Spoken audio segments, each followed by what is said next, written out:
బుచ్చిరెడ్డిపాలెం మండలం పంచేడు హరిజనవాడలో విద్యుత్ స్తంభం పక్కకు ఒరిగి ప్రమాద స్థితిలో ఉంది. సైడ్ కాలువ పక్కనే వర్షాల ధాటికి నేల వాలేలా ఉంది అని గ్రామస్తులు ఆవేదన వ్యక్తం చేస్తున్నారు. ఈ స్తంభానికి చిన్న ట్రాన్స్ఫారం సైతం ఉండడంతో బరువుకి వీధిలో ఇళ్లపై పడే అవకాశం ఉందన్నారు.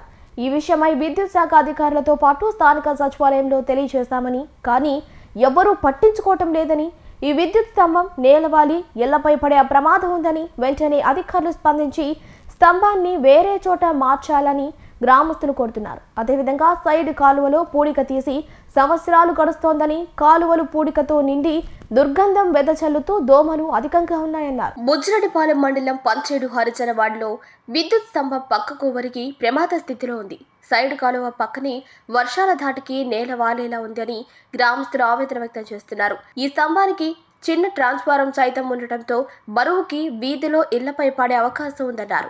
ఈ విషయమై విద్యుత్ శాఖ అధికారులతో పాటు స్థానిక సచివాలయంలో తెలిపామని, కానీ ఎవరూ పట్టించుకోవటం లేదని, ఈ విద్యుత్ స్తంభం నేలవాలి ఇళ్లపై పడే అవకాశం ఉందని వెంటనే అధికారులు స్పందించి స్తంభాన్ని వేరే చోట మార్చాలని గ్రామస్తులు కోరుతున్నారు.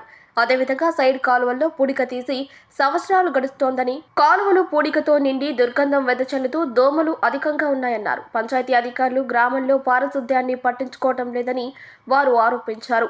ఎమ్మెల్యే ప్రశాంత్ రెడ్డి అధికారులతో మాట్లాడి సమస్య పరిష్కరించాలని గ్రామస్తులు కోరుకుంటున్నారు. డ్రైనేజీలో కట్టకుండా ఊరికి అంచుకొని ఊరి అంచున ఉంది, ఊరికి పడిపోయేటట్టు ఉంది. ఇంటి మీద తుఫాన్ గాని వచ్చిందంటే ఇంటి మీద పడిపోద్ది.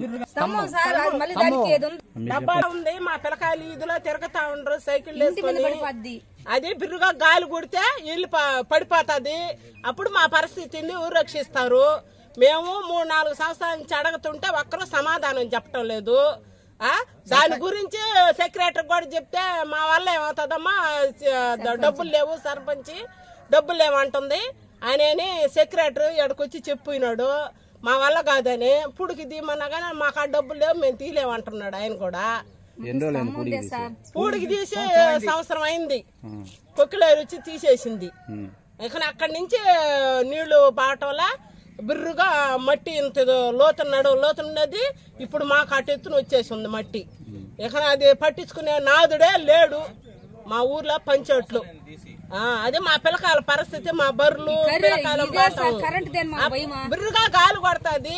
అప్పుడు మా పరిస్థితి ఏంది, ఆడు కొట్టిన గాలి ఇవ్వనా రాత్రి కొట్టుంటే మేము ఎంతమంది అల్లకొల్లారం అయిపోతుంది. మా ఇంటి మీద తీగులుండే మా పిల్లకాయలు అందరూ వేరే ఉంటుంది. అప్పుడు మా పరిస్థితి ఏంది.